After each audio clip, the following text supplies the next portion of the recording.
Hey guys, Justin and Kevin here. Wanted to give you an update on what's been going on in our business this week. So we are scheduled to close on our house in Hamilton that Kevin talked about last week. We're scheduled to close on that this coming Friday. Very excited about that. We'll get our CO and hopefully we'll get some tenants in there in the next week or two.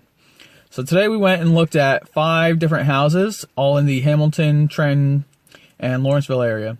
So real quick update. It's about started off about 20 degrees this morning. Pretty cold, but wanted to get out here early, 9 a.m. start.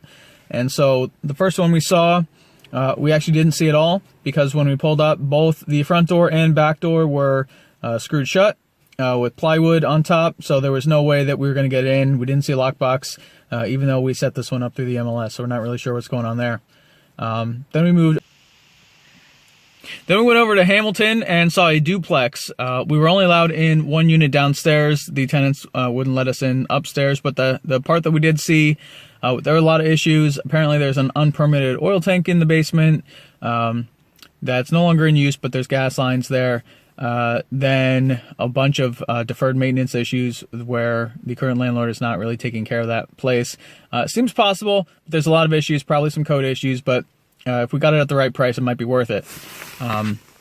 Then we went over to another house in Trenton, and that was a quick in and out. There was a ton more work than what we thought would be needed, and the neighborhood just doesn't support the amount of work we'd have to put into that house, so no wonder it's sitting on the market for so long.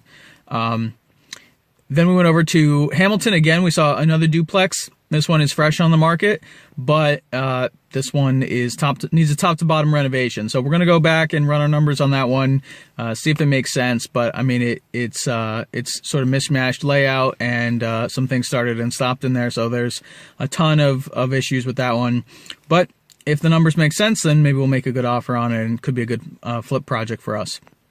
Finally, we ended up here in Lawrenceville, and just saw this house. It's in a very nice neighborhood, so the comps are pretty high, but this house is a mess. There's about 3 feet of black mold in the basement, so clearly they had a flooding issue.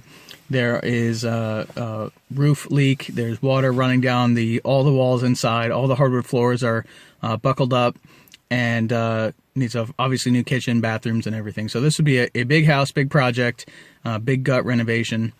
But if we can get it at the right price, maybe a good project for us. So we'll let you guys know how these all shake out. We're going to go run some numbers, and maybe we'll make a few offers and let you know. Thanks.